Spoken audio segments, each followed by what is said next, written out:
Bismillahirrahmanirrahim. Assalamualaikum warahmatullahi wabarakatuh. Waalaikumsalam warahmatullahi wabarakatuh. Puji syukur kita panjatkan kepada Allah Subhanahu wa taala atas limpahan rahmatinya. Siang hari ini kita bisa berkumpul di ruang guru Pak Bambang 1 dalam rangka pemaparan materi yang akan disampaikan oleh teman kita Ibu Rudianti SPD GR MPD. Tentunya kita bersyukur teman kita bisa mengundang kita semua dan bisa berbagi dengan beliau ilmu yang nanti akan disampaikan oleh beliau sebentar, sangatlah bermanfaat buat kita semua. Salawat dan taslim kepada junjungan kita Nabi Allah Muhammad SAW sebagai Nabi panutan buat kita semua. Mengawali acara kita di siang hari ini, semoga berjalan dengan baik, berjalan sesuai dengan rencana. Untuk itu mari kita buka dengan sama-sama membaca basmalah. Selanjutnya sepatah dua kata dari Bapak Kepala Sekolah selaku pembina kita di sekolah ini, sekaligus membuka secara resmi kegiatan ini. Kepada beliau kami persilakan dengan hormat.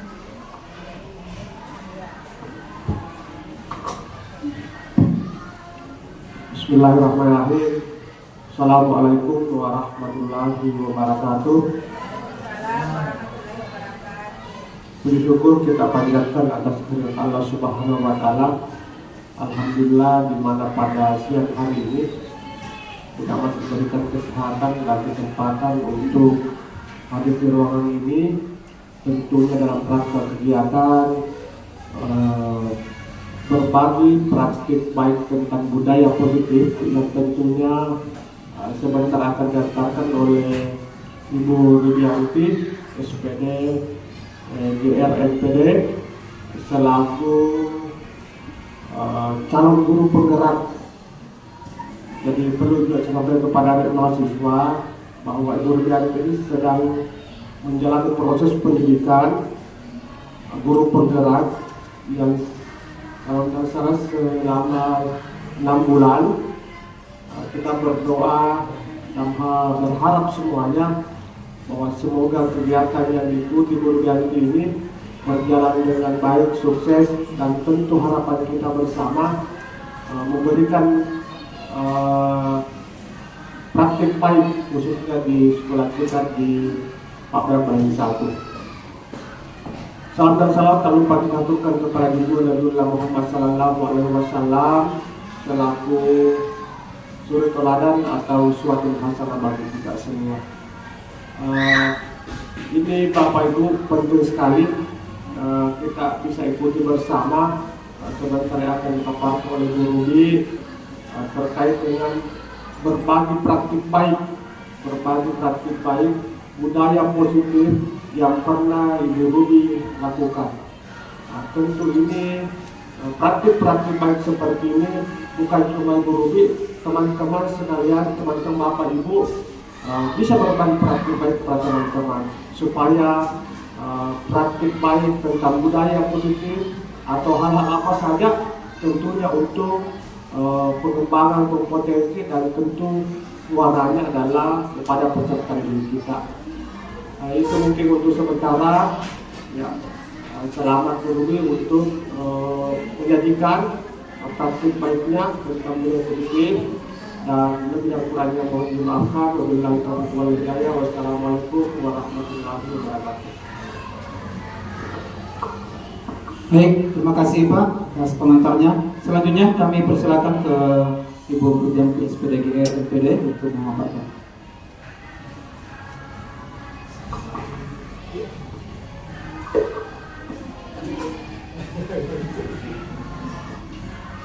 Assalamualaikum warahmatullahi wabarakatuh. Terima kasih kepada teman-teman Bapak Ibu guru yang telah hadir. Baiklah, pada kesempatan kali ini saya akan memaparkan penyebaran pemahaman dan penerapan pengalaman budaya positif. Kita langsung saja ya. Bapak Ibu.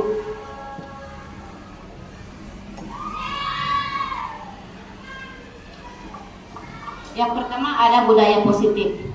Kita ketahui apa sih itu budaya positif? Bisa kita lihat. Di sini budaya positif merupakan perwujudan dari nilai-nilai atau keyakinan universal yang diterapkan di sekolah. Budaya positif dapat mendorong murid untuk mampu berpikir, bertindak, dan mencipta sebagai proses memerdekakan dirinya sehingga murid mampu mandiri dan bertanggung jawab. Ya, itulah dari pengertian dari budaya positif.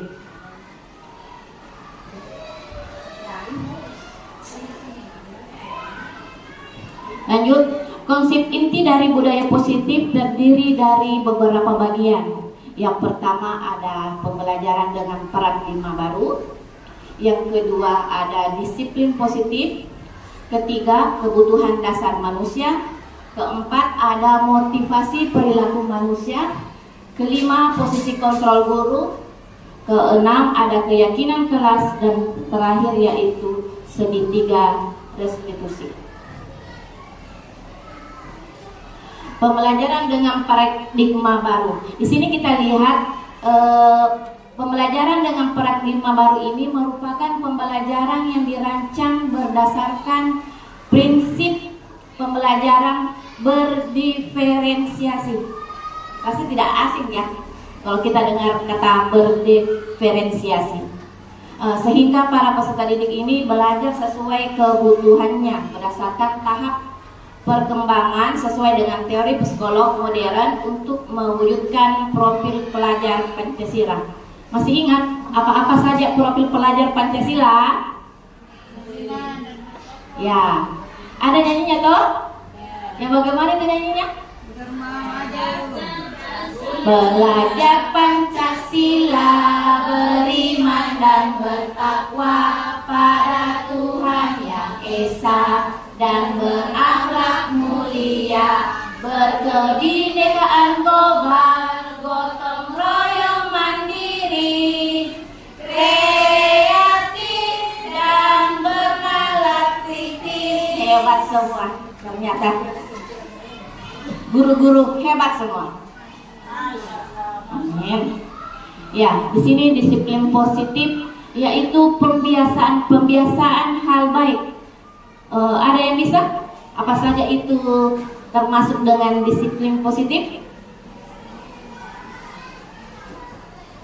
Selain dengan pembiasaan yang baik, apa saja itu yang termasuk dengan disiplin positif? Bagaimana Ibu? Budayakan 5S. Ya, bagus sekali. Apa saja lagi? Disiplin positif. Bagaimana?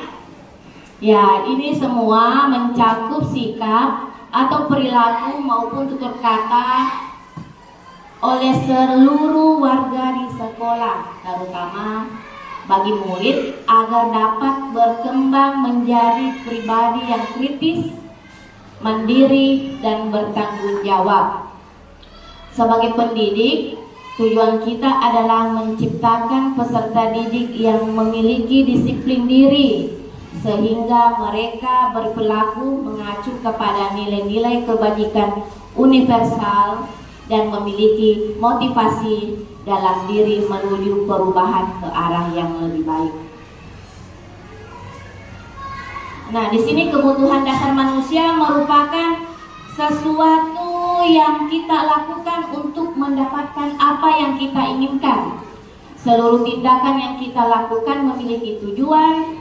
Semua usaha yang terbaik yang kita lakukan agar kebutuhan dasar kita terpenuhi dengan baik. Itu kebutuhan dasar manusia. Di sini ada beberapa ya kebutuhan dasar manusia. Yang pertama ada bertahan hidup. Apa-apa saja itu lingkup dari bertahan hidup. Ada makanan, pakaian, tempat tinggal. Ya, keamanan, dan kesehatan. Yang kedua ada kasih sayang dan rasa diterima. Tentunya mau semua disayang nih? Mau tentunya. Dan rasa diterima. Ya apa-apa saja itu rasa diterima, dipedulikan, berbagi, kerjasama, dan menjadi bagian dalam kelompok. Yang paling penting itu adalah kerjasama. Kalau tanpa kerjasama mungkin kita tidak bisa juga berbuat apa-apa. Lanjut, ada lagi penguasaan. Penguasaan tentunya ada harga diri, keinginan untuk dianggap, memimpin, berprestasi, diakui, dan didengar, yaitu penguasaan. Kebutuhan dasar selanjutnya yaitu kebebasan. Di sini ada mandiri, memiliki pilihan, mencoba hal baru, dan mampu mengendalikan arah dirinya. Lanjut, yang terakhir ada kesenangan. Kesenangan tentunya kebutuhan dasar apa yang lingkup dalam kesenangan ini? Bermain, humor, antusias, dan tertawa. Tertawa juga termasuk ya, karena pasti kalau tidak ketawa serius terus ki, atau suka ki marah-marah, masuk semua ya, ya betul sekali. Itu tadi kebutuhan dasar, ada beberapa yang masuk. Sekarang motivasi perilaku manusia. Di sini motivasi perilaku manusia ada 3. Yang pertama hukuman, kedua konsekuensi, dan terakhir restitusi. Kalau motivasi perilaku manusia ini hukuman, kita lihat apa-apa saja itu tidak terencana, tiba-tiba. Kan biasa ada di, apalagi kalau kita hukum anak tadi kayak secara tiba-tiba, kayak spontan masuk dalam, tidak terencana, dalam hukuman apa ini yang saya mau kasih anakku, anak didikku. Tidak langsung, dia tidak terencana, tiba-tiba. Murid tidak tahu apa yang akan terjadi. Iya, pasti tidak tahu bagaimana apa yang tidak terjadi. Bersifat satu arah, berupa hukuman fisik atau psikis. Ya, tentunya namanya juga hukuman. Yang kedua ada konsekuensi. Tentunya kalau ada hukuman ada juga konsekuensinya. Apa-apa saja terencana, pasti terencana. Karena kalau kita biasa pukul anak, mau tidak mau, nggak mau, begitulah dampaknya. Ya, disepakati sesuai peraturan. Murid tetap dibuat tidak nyaman, pasti. Lanjut, sikap guru selalu memonitor murid.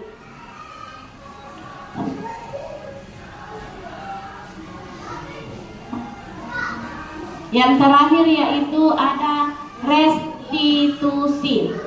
Restitusi ini proses menciptakan kondisi bagi murid untuk memperbaiki kesalahan. Ini namanya restitusi. Proses menciptakan kondisi bagi murid untuk memperbaiki kesalahan. Lanjut, proses kolaboratif yang mengajarkan murid untuk mencari solusi sendiri. Itu namanya restitusi ya. Dia memperbaiki kesalahannya dan dia juga untuk bagaimana mencari solusinya.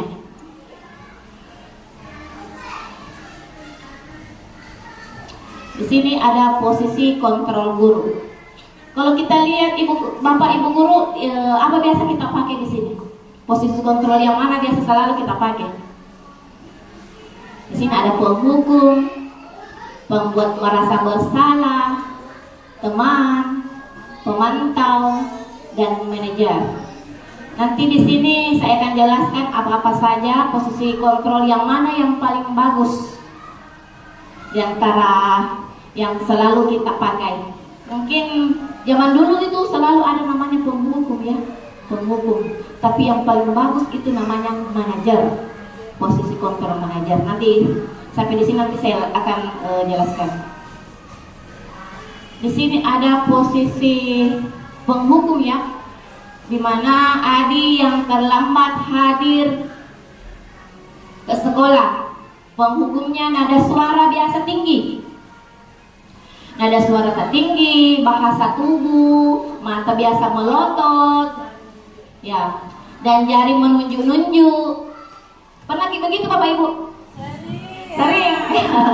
Ya, terlambat lagi, pasti terlambat lagi. Nah, selalu datang terlambat. Kapan bisa datang tepat waktu? Biasa begitu, gimana tak melotot nih, hormat tunjuk-tunjuk Meki juga. Itu namanya penghukum ya, penghukum. Tanyakan coba kepada diri Anda, bagaimana perasaan murid bila guru berbicara seperti itu? Tidak malah-malah kayak anak. Pasti juga kayak takut-takut toh. Ya, pada saat itu muridnya datang terlambat, bagaimana perasaannya? Kemungkinan di sini murid marah dan dendam. Bagaimana Bapak Ibu? Pasti dendam sama kita kalau suka marah-marah sama murid tak?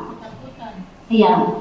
Bisa jadi sesudah kembali duduk, murid tersebut akan mencoret-coret bukunya kan, atau meja tulisnya.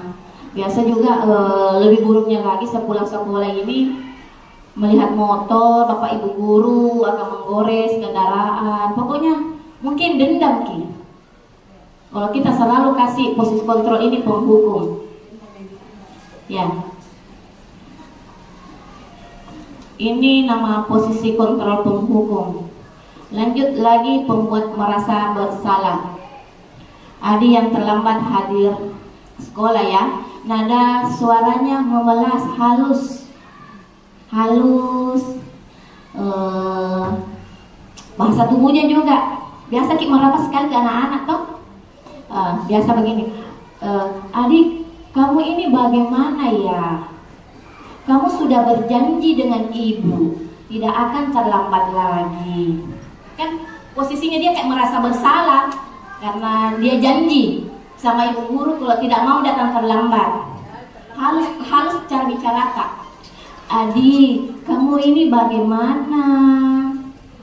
Kamu sudah janji dengan ibu tidak akan terlambat lagi. Bagaimana hasilnya biasa Bapak Ibu? Kalau begitu Ki, kan anak-anak biasa lagi merasa bersalah Kak ini Kak sudah Kak janji sama ibu guruku supaya tidak terlambat Kak. Pasti muridnya akan merasa bersalah. Bersalah tidak mengecewakan ibu atau bapak guru. Murid akan merasa menjadi orang yang gagal dan tidak sanggup membahagiakan orang lain.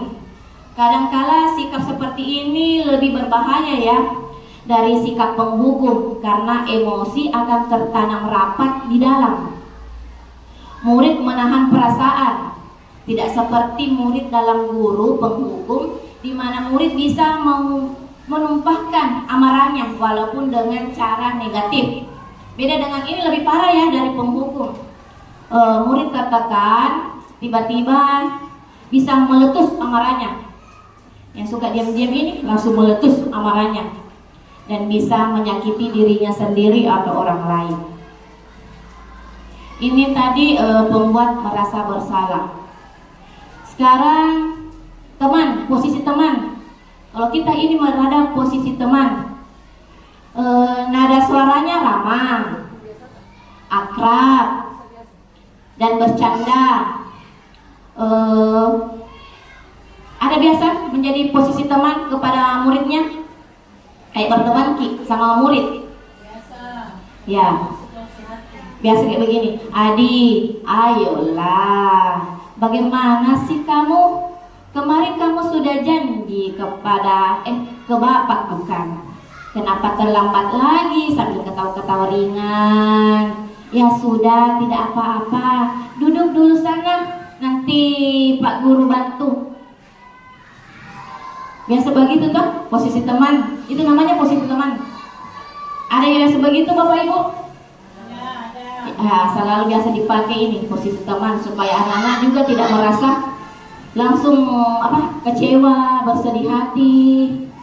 Murid di sini akan merasa senang karena terlalu lagi akrab ya sama ibu guruku, berteman ya sama ibu guruku. Dan di sini dampaknya positif ya Bapak Ibu. Positif dalam arti di sini menganggap dirinya itu akrab sama ibu gurunya. Dan di sisi negatifnya murid terganggu pada guru tersebut. Bila ada masalah dia bisa mengandalkan guru.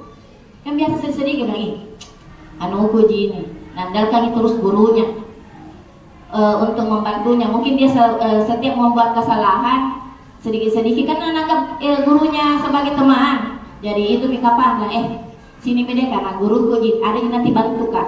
Kalau membuat kalau berbuat salah. Akibat lainnya dari posisi teman, Hadi hanya bisa berbuat sesuai bila yang menyuruh adalah guru tersebut. Masih ingat? Anak guru kita, kalau itu terus ada di sama terus, pasti sedikit-sedikit. Ya, kita pokoknya tidak mau dengar guru lain kalau bukan kita, karena merasa temannya dekat. Jadi belum tentu juga guru lain yang bisa membantu ya Bapak Ibu, karena menganggap dirinya itu di gurunya yang bantu, itu di gurunya temannya. Lanjut, ini namanya posisi kontrol pemantau. Pemantau itu nada suaranya datar, bahasa tubuh juga formal. Ini guru, Adi, tahukah kamu jam berapa kita memulai? Adi, jawab Adi, tahu Pak. Kamu terlambat 15 menit. Apakah kamu sudah mengerti konsekuensi yang harus dilakukan bila terlambat? Di sini Adi menjawab, paham Pak, saya harus tinggal kelas pada jam istirahat nanti, mengerjakan tugas ketinggalan. Jawab gurunya, ya benar, nanti pada saat jam istirahat kamu harus tinggal di kelas untuk menyelesaikan tugas yang tertinggal tadi. Di sini posisi pemantau di sini, bagaimana perasaan murid jika ditegur seperti cara ini? Murid memahami konsekuensi yang harus dijalankan. Biasa murid yang selalu dikasih posisi kontrol pemantau ini nggak tahu dirinya, apa konsekuensinya, apa yang harus dijalankan, dilanggar. Jadi guru sini tidak menunjukkan suatu emosi, tidak tunjuk suatu emosi yang kelebihan menjadi marah atau membuat menjadi merasa bersalah, tetapi murid tetap membuat tidak nyaman dengan harus tinggal di dalam kelas pada waktu jam istirahat dan mengerjakan tugas. Biasa ada kemang begitu di Bapak Ibu, tapi nampaknya dirinya anaknya dan salah, jadi dia kerja tugasnya pada saat di jam istirahat, karena murid tidak bisa ditinggal seorang diri. Lanjut, ini namanya posisi kontrol yang paling bagus ya Bapak Ibu, ada namanya posisi manajer. Ini posisi manajer ini nada suara yang tulus. Mungkin tidak sesuai dengan praktek rumah. Suara yang tulus, bahasa tubuh tidak kaku, mendekat ke murid, apalagi kalau anak-anak ya, anak kita yang kita ajar anak SD. Guru di sini bertanya, Adi, apa kamu mengetahui jam berapa pelajaran dimulai? Adi menjawab, tahu Pak, jam 7.30. Nah guru, ya, jadi kamu terlambat. Kira-kira bagaimana kamu akan memperbaiki masalah? Di sini posisi manajer ini kita menanyakan, tidak langsung menjudge, tidak langsung menghukum, tidak langsung marah-marah. Di sini kita menanyakan, kenapa dia terlambat, kenapa dia lakukan hal tersebut. Saya bisa menanyakan teman saya Pak untuk mengajar tugas yang tertinggal. Jawab Pak Guru, baik. itu bisa dilakukan. Apakah besok akan ada masalah untuk kamu agar bisa hadir tepat waktu ke sekolah? Jawab Adi, tidak Pak, saya bisa hadir tepat waktu. Pokoknya di sini manajer itu kita dulu menanyakan hal akibatnya, apa alasan dan akibatnya jika anak-anak itu punya masalah. Tidak langsung menjudge ya.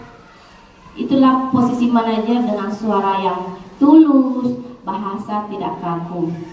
Kadang-kadang juga datang murid, kenapa terlambat? Jam berapa ini? Tidak begitu Bapak Ibu. Ditanya dulu, jam berapa ini nak? Kenapa Ki bisa terlambat? Tahu tidak kalau terlambat? Pokoknya bahasa tak yang halus, tulus, dan tidak kaku. Karena juga langsung penghukum, langsung menghukum. Berdiri pukul situ di depan papan tulis. Nanti baru masuk. Ya itu namanya posisi penghukum. Di sini posisi yang paling bagus yaitu posisi teman dan manajer ya Bapak Ibu. Dalam posisi kontrol. Ya, bagaimana hasilnya? Posisi manajer, maka suara guru sebaiknya tulus. Tulus gini Bapak Ibu. Bukan tulus sesaat. Sudah itu dari terlambat lagi besok. Bukan tulus, betul-betul tulus sama anak. Tidak perlu marah, tidak perlu meninggikan suara, apalagi menunjuk-nunjuk ke murid. Berkaca di pinggang begini, atau bersikap seolah-olah menyesal, tampak sedih sekali dan membuat murid ataupun bersenda gurau menempatkan diri sebagai teman murid. Itu fokus saja pada murid, bukan untuk membahagiakan guru atau orang tua. Murid di sini mengetahui adanya suatu masalah dan sesuatu perlu terjadi. Bila guru mengambil posisi pemantau, guru akan melihat apa konsekuensi dan apa aturannya. Namun pada posisi manajer, di sini guru mengembalikan tanggung jawabnya ke murid ya. Kalau posisi manajer, tanggung jawabnya ke murid untuk mencari jalan keluar permasalahan, tentunya dengan bimbingan guru. Di sini contoh lain penerapan 5 posisi kontrol guru.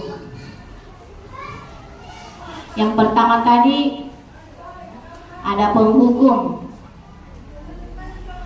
Berdiri dengan kaki sebelah di depan kelas. Ada biasa seperti ini Bapak Ibu? Tidak pernah dilakukan. Iya, tidak pernah dilakukan. Ya, biasa sini penghukum berdiri dengan kaki sebelah. Atau kalau tidak menghafal perkalian, berdiri di depan pintu atau berdiri di depan papan tulis.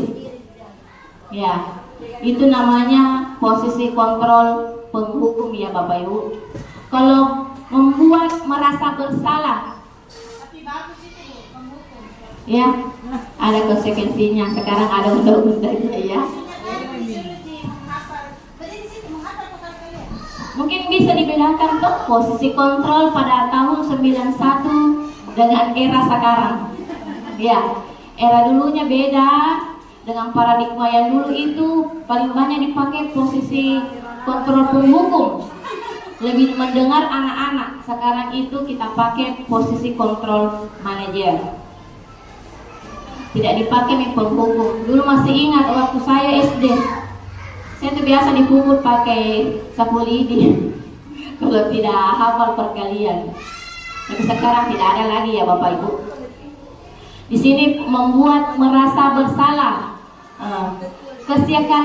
Kesekian kali Ibu sudah ingatkan.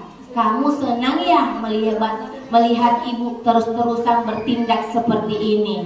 Pokoknya sini posisinya anak merasa bersalah terus. Karena dengan kata-kata kita, dengan bahasa kita, jadi dia merasa bersalah. Yang terakhir di sini posisi teman. Ayo dong, kamu kerjakan tugasnya. Nanti kalau sudah selesai, kita bermain games. Begitu ya.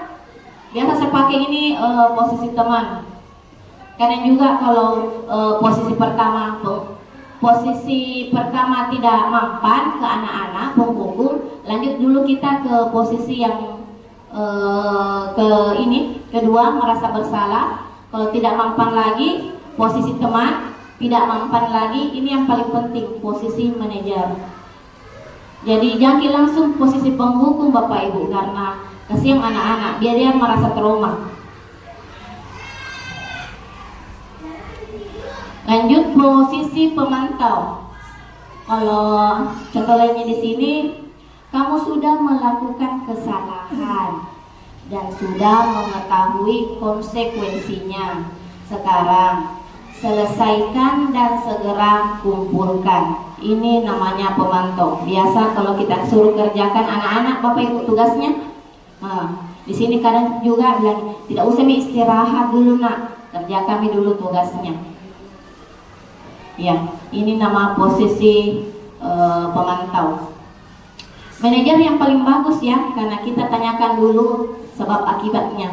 Apakah kamu tahu kesalahanmu? Ya, keyakinan sekolah apa yang kamu langgar dan apa yang akan kamu lakukan untuk menyelesaikannya. Yaitu, kalau posisi manajer ini di sini kita lihat yang paling baik yang dilakukan yaitu posisi manajer. Di sini saya baru tahu ya Bapak Ibu, selama saya pendidikan di sini saya tahu begini ternyata posisi manajer, posisi yang mungkin paling jarang saya lakukan. Ini posisi manajer. Paling banyak itu teman, kadang tidak bisa apa-apa, mungkin penghukum.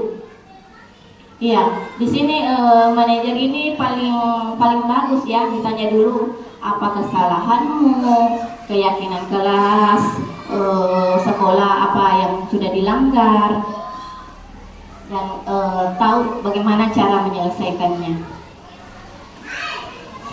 Coba kita lihat ini Bapak Ibu, kira-kira posisi kontrol apa yang di atas? Ada yang bisa tahu posisi kontrol apa yang di atas?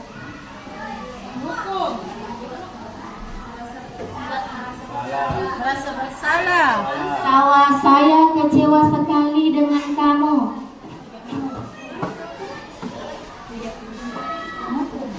Apa? Siapa yang bisa? Hah? Saya kecewa sekali. Coba kita lihat, betul tidak? Iya, betul. Berarti sudah bisa ini posisi kontrol yang apa saja. Sekarang lanjut. Kamu tidak pernah benar melakukannya. Sekarang keliling lapangan 3 kali. Coba kita lihat, betul tidak posisi kontrolnya? Iya, betul. Sudah tahu semua ya? Sudah bisa posisi kontrolnya. Lanjut lagi. Kira-kira bagaimana kamu akan memperbaiki masalah ini? Kira-kira, coba kita lihat posisi kontrol apa? Sudah mengerti semua dengan posisi kontrol. Lanjut lagi. Ayo lakukan demi Bapak, demi Ibu Guru. Ayo. Hah? Teman? Coba kita lihat posisi kontrol apa. Wah, sudah mengerti semua. Dapat nanti semua door prize ya.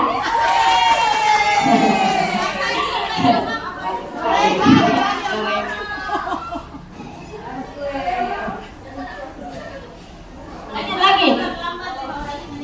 Kamu terlambat 15 menit. Apakah kamu mengerti konsekuensi yang dilakukan jika terlambat?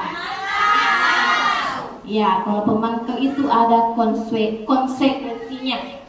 Kira-kira pemantau tidak ya? Ternyata nilainya semua 100. Kita semua posisi kontrol ya. Jadi ada tadi betul sekali. Ada 5 tadi posisi kontrol. Yang pertama tadi ada penghukum. Yang kedua, membuat merasa ya. Ketiga, pemantau. Keempat, teman. Lima, berarti Bapak Ibu guru sudah tahu posisi kontrol yang selalu dilakukan di sekolah. Sekarang keyakinan kelas.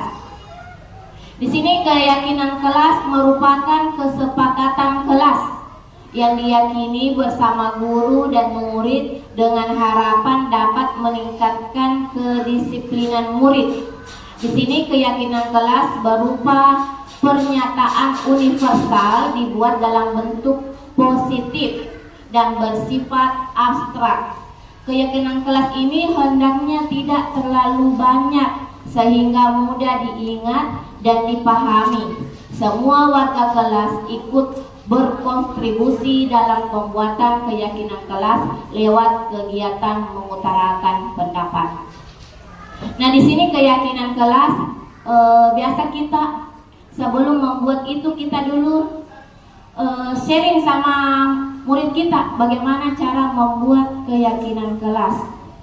Sebelum membuat keyakinan kelas, saya akan membagikan sticky note apa-apa bagaimana teman-teman Bapak Ibu guru ini sebagai murid, saya sebagai ibu guru. Kita akan membuat keyakinan kelas, apa-apa yang kita perlu yakini atau dalam bentuk positif supaya kita sepakati bersama. Misalnya keyakinan kelas dilarang membuang sampah sembarangan. Tapi tidak langsung ibu ambil ya, harus ada kata positifnya. Kata positifnya di sini dilarang membuang sampah. Jadi kata positifnya buanglah sampah pada tempatnya. Jadi kita membuat dulu keyakinan kelas apa-apa saja yang kita sepakati bersama untuk keyakinan kelas kita. Saya akan membagikan sticky note. Kira-kira keyakinan apa saja yang anak-anakku mau buat di kelas. Misalkan ada yang buang sampah, ada yang tidak boleh bawa HP, atau ada yang kalau sudah tempel di ya, tempel di atas masjid. Keyakinan kelas apa kira-kira? Dilarang makan, dilarang ribut, izin kalau ke WC.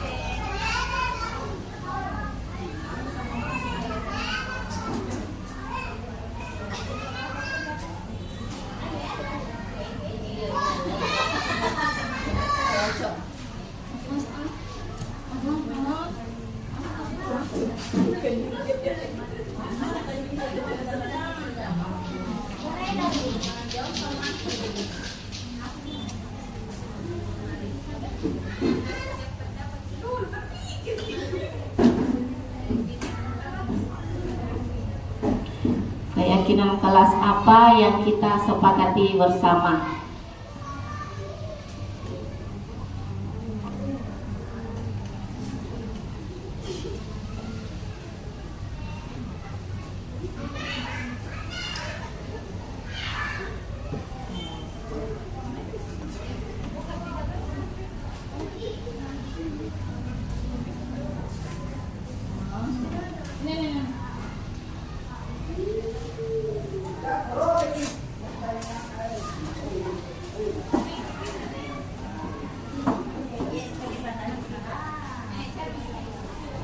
Ya, bisa ditempel di rumah tulis.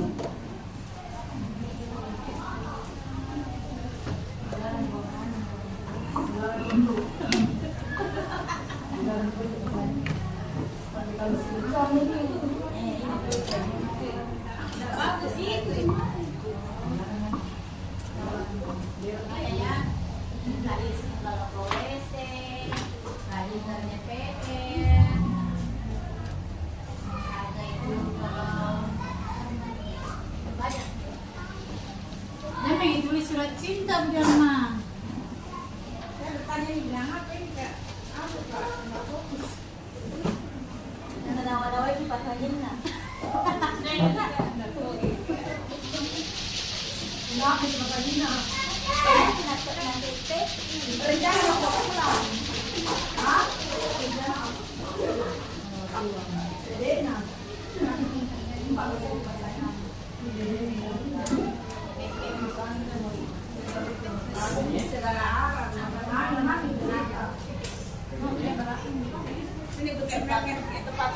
Selama di sini tepat waktu. Kalau salah jawaban tadi hukum.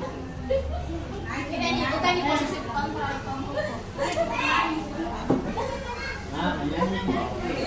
Salah jawaban. Dilarang makan minum,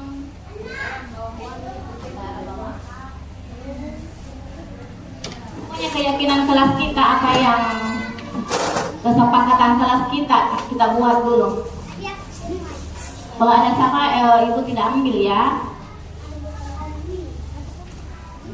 Ya, datang tepat waktu, berdoa dan sebelum sesudah belajar.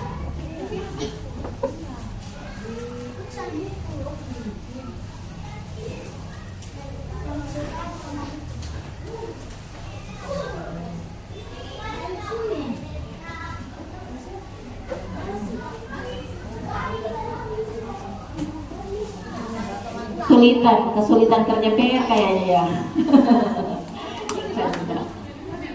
Kan sudah tertawa waktu. Oh iya, sama ini sama. Larang sampah. Tepat waktu juga sama. Larang bermain. Mendengarkan sampah sama.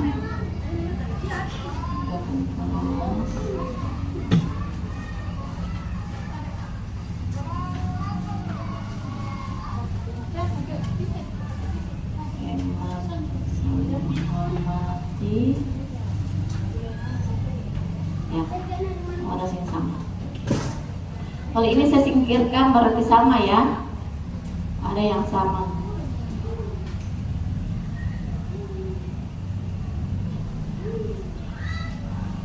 Baiklah, yang pertama kesepakatan kelas yaitu hormat dan saling menghormati. Kira-kira nilai apa saja yang muncul ketika kita hormat dan saling menghormati? Bagaimana nilai apa saja? Saling menghargai, iya, saling menghargai. Nilai-nilainya yaitu saling menghargai. Yang kedua, datang tepat waktu. Oh, sama ini. Datang tepat waktu. Ya, disiplin, bagus. Lanjut, berdoa sebelum dan sesudah belajar. Nilai-nilai apa saja di situ? Ya, nilai infak, beriman dan bertakwa. Dilarang buang sampah. Kelas kita biasa menjadi apa? Bersih. Kebersihan sebagian dari apa? Nah, ya bagus sekali. Dilarang buang sampah. Sama. Ini juga dilarang bermain dalam kelas saat istirahat. Kira-kira nilai apa? Masuk ya, nilai disiplin? Iya, masuk. Lanjut lagi. Tapi nanti ya kata positifnya apa? Lanjut. Dilarang ribut sama dia. Kerja sama. Iya, sama. Jadi ini sudah ada beberapa. Yang pertama itu saling hormat dan saling menghargai. Bukan berarti kita hormat, bukan ya. Kita saling menghargai, saling menghormati. Datang tepat waktu. Nilai apa yang kita dapat? Nilai disiplin. berdoa sebelum dan sesudah belajar, nilai iman dan takwa, meminta izin jika meninggalkan kelas, ya masuk disiplin, menghargai pendapat teman. Dalam pembelajaran kayak gini nih, ya menghargai pendapat teman. Kira-kira apa?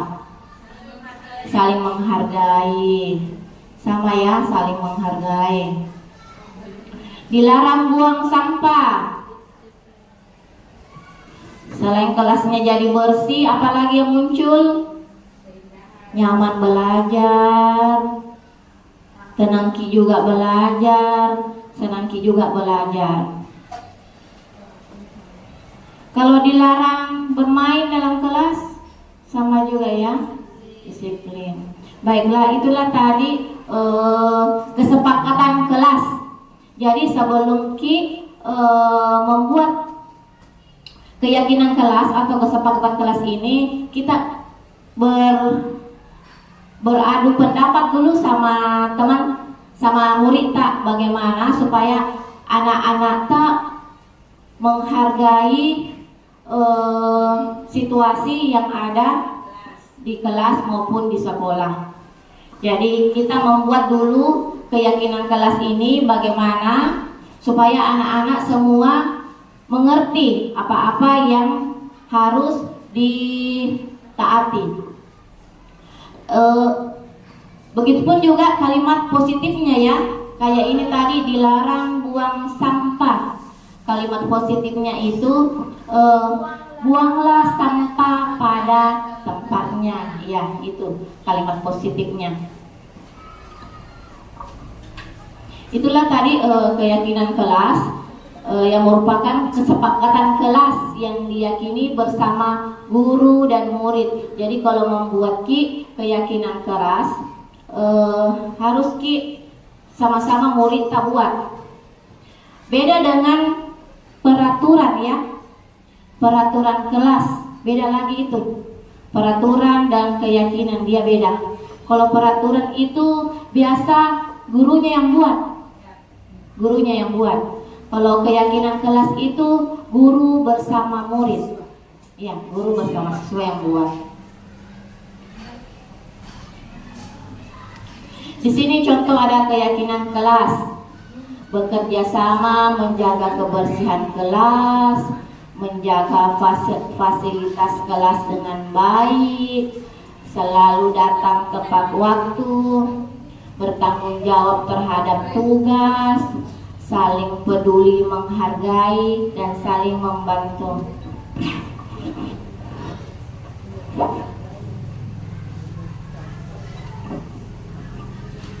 Ini contoh keyakinan kelas ya Bapak Ibu. Ada beberapa yang biasa kita harus buat bersama murid kita.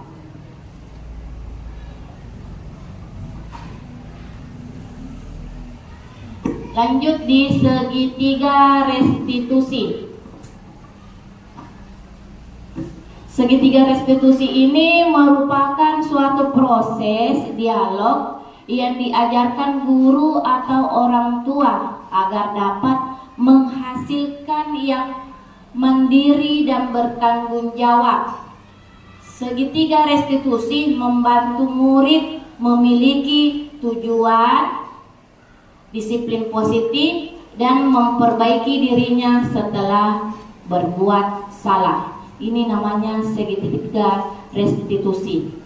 Restitusi bukan untuk menebus kesalahan ya Bapak Ibu, namun untuk belajar dari kesalahan.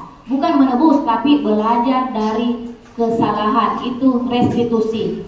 Yang pertama, segitiga restitusi ini ada menstabilkan identitas. Yang pertama itu menstabilkan identitas. Yang kedua, validasi tindakan yang salah. Yang ketiga, menanyakan keyakinan. Ini ada segitiga restitusi. Jadi ingat Ki, bukan untuk menebus kesalahan, tetapi untuk belajar dari kesalahan. Nah, di sini menstabilkan identitas apa saja? Berbuat salah itu manusiawi. Yang kedua itu tidak ada manusia yang sempurna. Biasa kalau menjelaskan sama, iya nak, tidak ada itu manusia yang sempurna.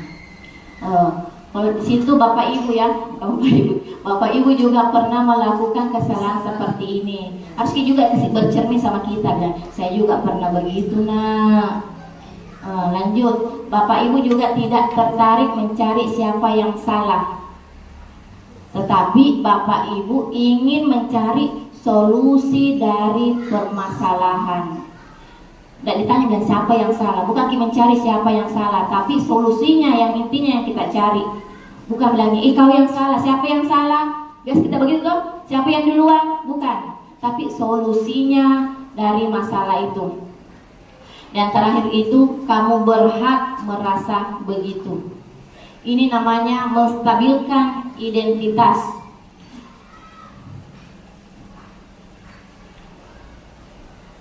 Yang kedua, validasi tindakan yang salah. Yang pertama itu, berbuat salah itu manusiawi. Yang kedua, tidak ada manusia yang sempurna. Tadi seperti yang tadi ya Bapak Ibu, Bapak Ibu juga pernah melakukan kesalahan seperti itu. Bapak Ibu juga tidak tertarik mencari siapa yang salah, tetapi ingin mencari solusi dari permasalahan. Kamu berhak merasa begitu. Sama tadi ya.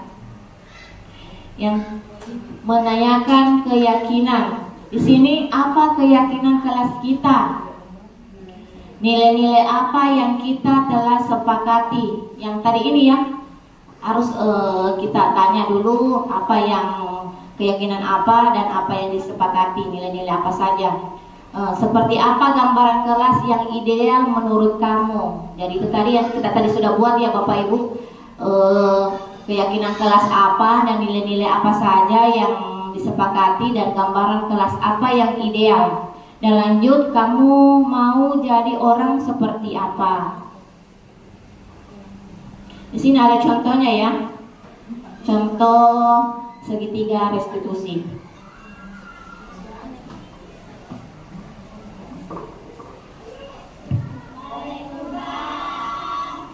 Ya, silakan masuk Nak Ica. Silakan duduk depannya Ibu.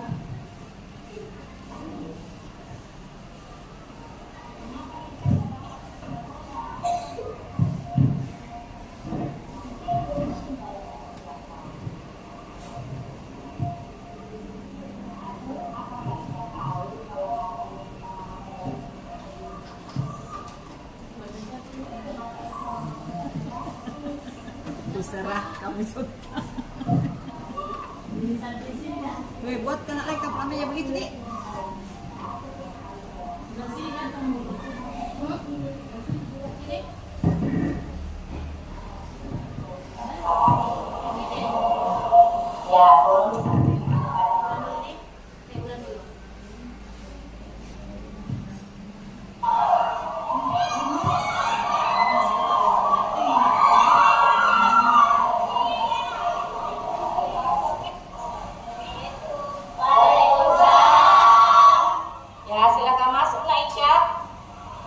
Silakan duduk depannya Ibu.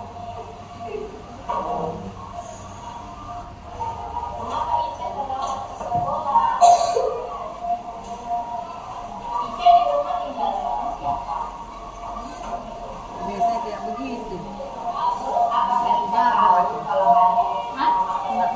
terlambat.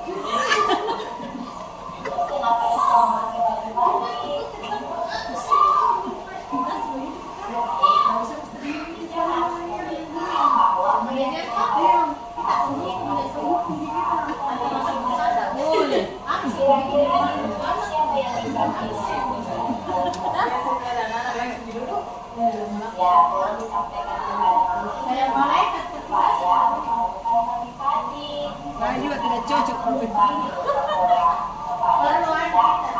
kayak enakan dulu. Ya, Ya, itulah tadi video gambaran segitiga restitusi. Kita tidak langsung marah-marah ya kalau datang terlambat. Kenapa datang terlambat ya? Berdiri dulu di situ depan pintu. Itu namanya posisi kontrol apa? Iya, penghukum. Kita harus menstabilkan dulu identitas. Menstabilkan identitas, kenapa dia datang terlambat. Bukan dia merasa bersalah juga, membuat merasa bersalah. Pokoknya di sini posisi kontrol kita sebagai apa? Manajer. Ya, manajer. Menstabilkan dulu, kayak tadi ini ya Bapak Ibu. Menstabilkan dulu, menanyakan dulu keyakinan kita. Dia tadi itu ke sekolah terlambat, sudah terlambat, salah baju seragam lagi. Ya, sudah terlambat, salah baju seragam. Jadi kita juga tidak langsung, kita sini suara dengan tulus, bukan dengan kasar. Jadi suara saya di sini dengan tulus ya, bukan dengan marah-marah, menghukum, bukan juga sebagai teman. Dan menanyakan juga tentunya keyakinan kelas, bahwa keyakinan kelas dia langgar karena memakai seragam sekolah bukan di hari yang sudah ditentukan. Bagaimana Bapak Ibu? Iya, lagi karena biasa bajunya dicuci atau bagaimana, kita harus dulu tanya kenapa dia pakai baju itu. Dan langsung kita menjas, kenapa kau mentong, tidak mentong? Kenapa kau pakai baju itu? Nah, hari ini hari apa? Biasa bilang, ku cuci bajuku. Bisa aja itu belum kering-kering. Jam berapa ini? Hari apa ini? Nah, itu tidak boleh Ki langsung begitu. Pokoknya tulus Ki, sayang Ki. Ya, begitu ya Bapak Ibu, posisi kontrol kita tidak ada berapa tadi posisi kontrol? 5. Yang pertama, kedua, ya, lanjut. Merantau, teman, dan manajer. Kalau segitiga restitusi, apa saja yang dilakukan?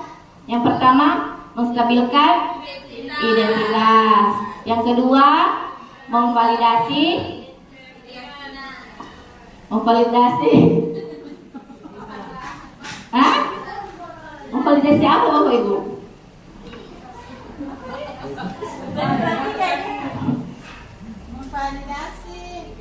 Tindakan yang salah.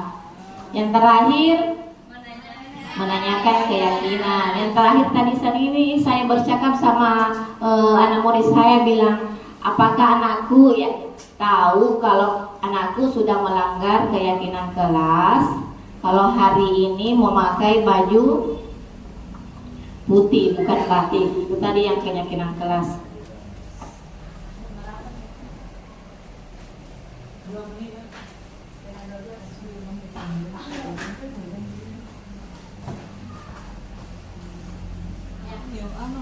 Terakhir penutup ya Bapak Ibu, dalam penerapan program disiplin positif ini hendaknya guru memiliki standar kepribadian profesional dan sosial yang baik, di mana guru mampu merefleksikan dirinya dalam posisi kontrol saat ini.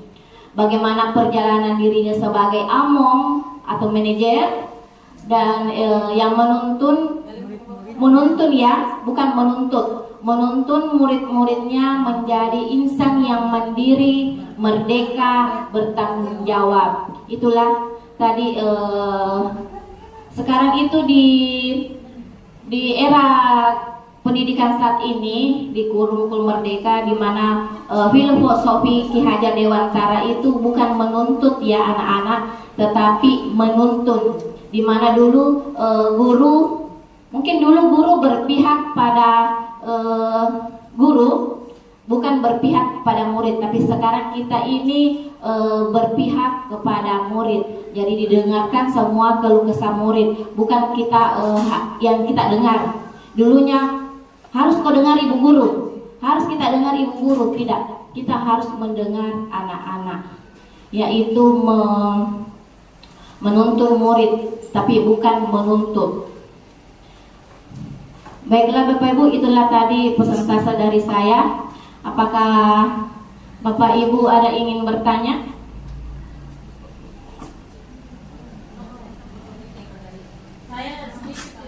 Iya, sampai Bapak Bu. Mengenai yang tadi dibahas itu 5 apa namanya? 5 kontrol. Ya, Posisi kontrol. Kalau kita berhadapan langsung dengan murid yang apakah itu murid yang melakukan kesalahan, baik itu dari terlambatnya datang ataukah dari sikap yang lain, yang kayaknya yang perlu dikontrol itu adalah gurunya, bukan muridnya. Iya. Yang saya ingin tanyakan, bagaimana cara mengontrol dulu kita ini punya perasaan, karena langsung dinaik kita duta Bu Guru. Ya, apalagi kalau dilihat murid kita sudah bersalah nih, kayak bertengkar, sudah ditegur 1, 2, 3 kali masih melakukan hal yang sama. Tidak pakai bicara, mikir langsung nih. Kau itu betul-betul langsung ada sedikit kandat kah apakah?